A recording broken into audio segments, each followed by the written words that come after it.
All right, so I am here working on the John Deere 2149.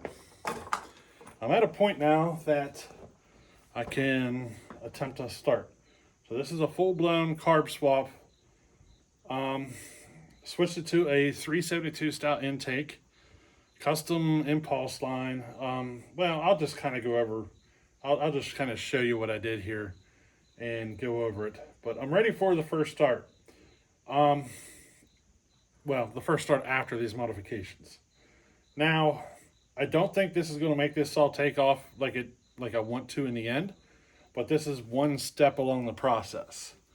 And a lot of what I did here is temporary, just to make sure that it runs the way I want it to run, or just to make sure things kind of play out the way that I want them to, because I don't want to do anything that would be permanent.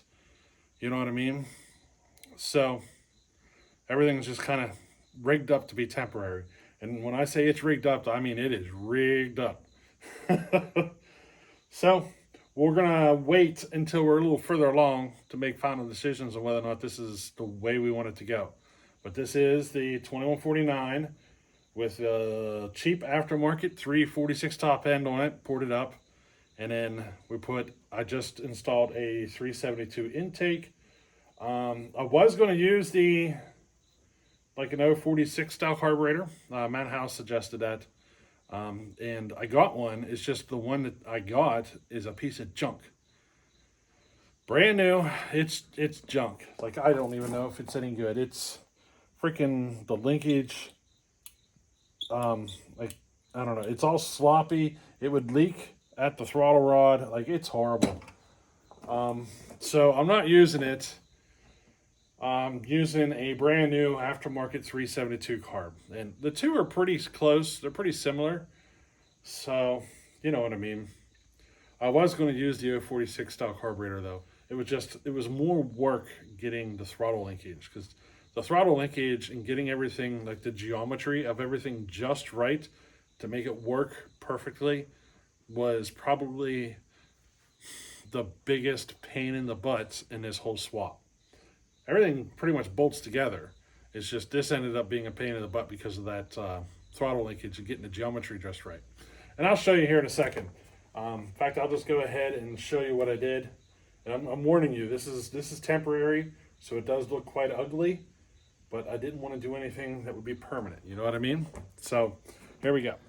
All right, we'll get you in here from this side first. So you can see the on-off switch is disconnected.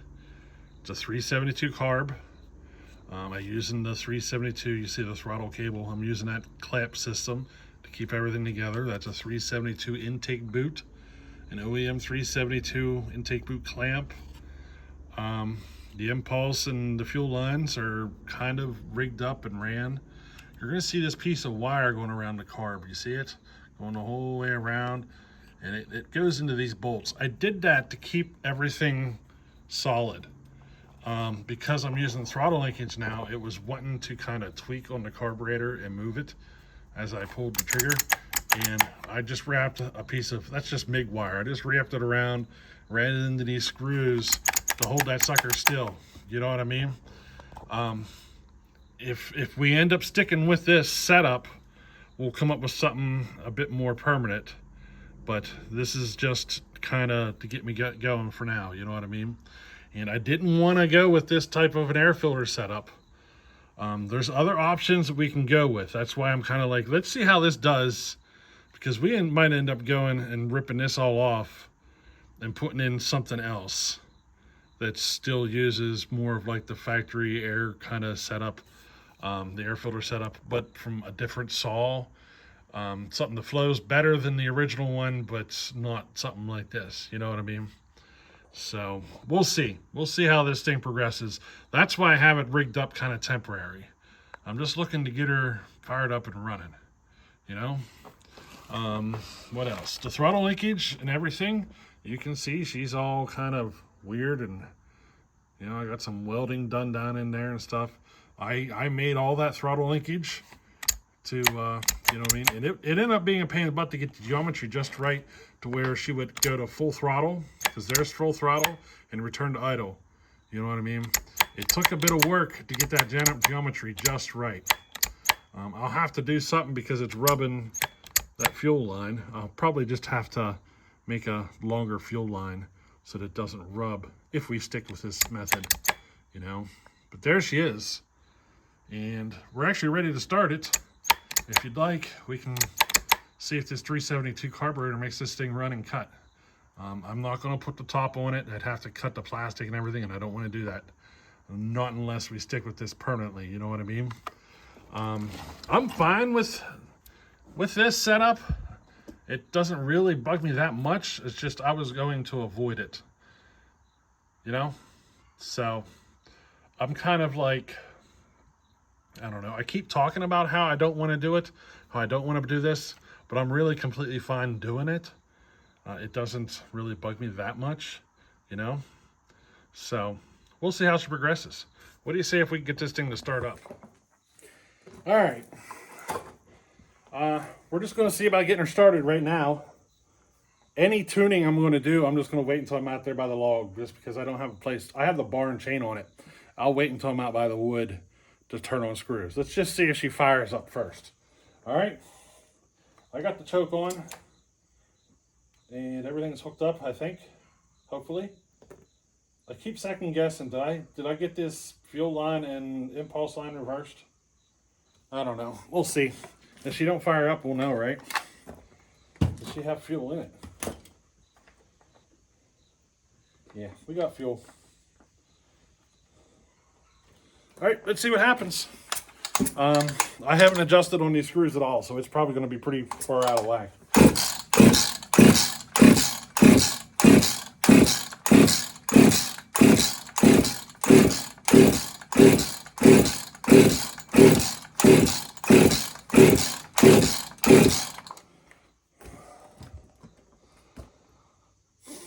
Did I switch these? Do I have this fuel line and impulse line backwards?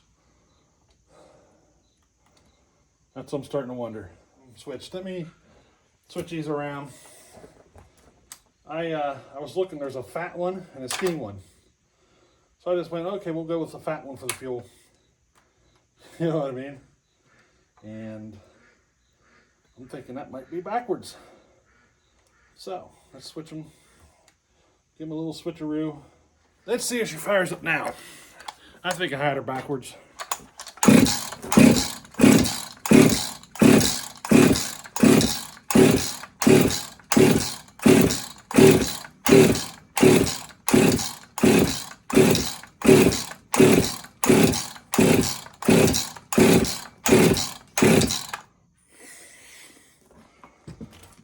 Nothing. All right, so I just got done figuring out why it wouldn't start. I took a nipple off of another carburetor to set up for my impulse, and that nipple is cracked and leaking, so she wouldn't be able to do a good impulse. We're gonna steal another one from another carburetor, JB weld it on, and start over. But I gotta wait like 45 minutes probably. This is a quick drying JB weld, so it's like a 45-minute wait. And yeah, I'll be back in a little bit here to try and start it again. All right, we're ready for second attempt. I think I had the impulse and the fuel line right to correct the first time. I think I was just second guessing myself, you know. But yeah, we're ready to give it a try. See if this thing fires. It's probably, yeah, it's already too dark to try and make some cuts. I mean, you can see, I could, but you wouldn't be able to see nothing. So I'll just wait till tomorrow to make cuts, and let's see if this thing fires up for now. And alrighty. I forgot about my screwdriver. I left the JB weld on it. So when you do this, you want to wipe the JB weld off. Let me go clean that off. That's my tuning screwdriver. I'm just going to hit it with the wire wheel and the grinder. All right. I got my screwdriver back. We might have to find a spot here to tune it, though. I don't want to get oil on everything. So let's see if it fires, then we'll go from there. All righty. See you guys. I don't need that compressor. Let's turn that off. Remember, I don't have an on-off switch and stuff yet. I'll just use the choke. You know what I mean? You know what? I was not turning on these screws for the carburetor, but I should check them.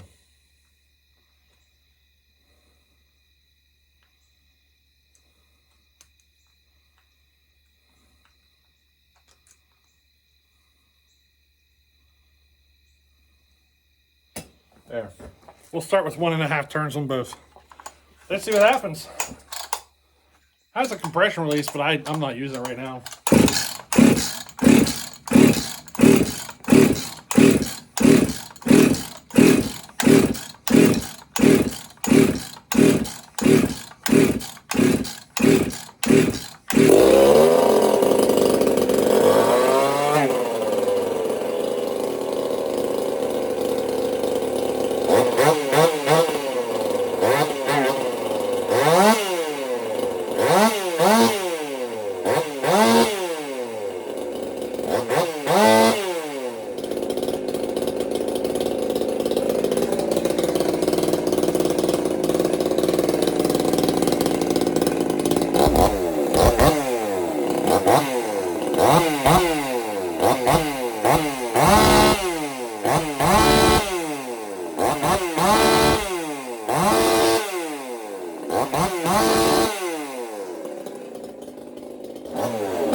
That's definitely a simple way for an on-off switch.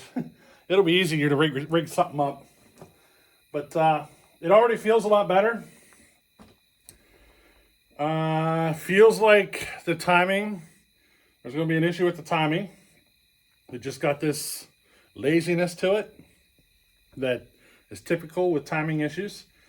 Probably going to take a good healthy 10 degrees to get this thing to spin up proper and take off proper, but you know, we will go ahead and make some cuts with it like this. Then we'll kind of play it from ear. You know, we'll see how she progresses from there. But there we go. The 372 carb, 372 intake. Everything is installed and running. She's kind of a hodgepodge, but she runs. At least we got that far. And she tuned like almost perfectly. Started at 1.5 turns on each screw, and I leaned each one of them out maybe 1/8 of a turn. Both of them there. So we'll kind of have to wait until she's daylight until we can make some cuts. So stick around. Here she comes. I gotta wait a day or so. You got seconds. All right. So here we are, 2149 with the carb swap. And again, I did this in a manner that it could be temporary. The reason is because we're basically going to do like a before and after video here. We're going to make some cuts. We're going to compare it to what it was like before this and see if there's an improvement. This is basically telling us whether or not this was even needed in the first place, which is why this stuff is done temporarily or in a manner that it could be temporary, because then we could just take it back. You know what I mean? So that's where we're at. We got her built. The last video, we had to do a coil swap on it. We discovered we had a bad coil, so we swapped that out, but it really didn't change the performance. So today, we're doing the carb. We're gonna see how this carb does. I don't think this is gonna be the item that makes it take off, but we're gonna see how she does. It's the same piece of wood, same chain, same everything. It's just a carb swap is all we got going on here. I do think we're going to have to do a timing advance, a half decent one. So that might be the item that makes it take off, or it may not take off at all. And we might have to go in and do some more porting work. So, you know what I mean? We're going to find out. So what do you say we quit stalling here, get this thing fired up. We're going to make some cuts. We're going to have to do some tuning. This is a brand new carburetor on this saw, so we're going to probably have to do some tuning and see how she does. Alrighty.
So, what are your thoughts? To me, it seems a lot better, like a vast improvement. So, we're definitely going to have to continue with the plans of a carb swap. The original carburetor was definitely holding her back significantly. I think what was going on, well, here, let me flip the camera around and we'll have a little talk here. All right, so now one thing is I probably should have chose a different piece of wood. This is oak and it's dry. It's about as hard as you're gonna get. You know what I mean? I mean, look at how she's getting covered already in dust. You know what I mean? I should have picked different wood, but this is what I had sitting here, so that's what I'm doing. And something softer, this thing would be really murdering it. You know what I mean? If you guys cut oak, you know what I'm talking about. And this one here, like some pieces of wood are harder than others. This is definitely one of the harder ones. But as far as the carburetor is concerned, I think the carburetor was just, the original carburetor just was limited on how much air it could flow. And the saw wanted to consume way more than that. So we were limited on our power because we were limited on, the amount of charge that we had that we could use or whatever. So it takes so many parts of gasoline for so many parts of air. And when you max out the capacity of the carburetor, you're only going to get as much power as that fuel air mix that it's supplying is going to provide you or give you or whatever. And I believe that carburetor was just so undersized for what we built that it was like putting the brakes on, you know? So we took it up to a 372 style carburetor, which is probably my favorite carburetor for these hot rod 50cc builds. They tune really easy. I mean, that thing did not take me long at all to tune. You know what I mean? Tunes really easily. It's got the built-in choke mechanism, so all I gotta do is put a little homemade choke rod on there and it's good to go. A choke rod and an on-off switch, you know? But I think we're gonna go ahead and stick with this. Now, the question is, should I go to the other carburetor? There was another carburetor suggestion that a lot of folks suggested that would prevent me from having to do this air filter setup. The question is, should we try that setup or just leave it the way it is? Me personally, I'm probably just going to leave it as is. It runs great. Why screw with something that already runs good? You know what I mean?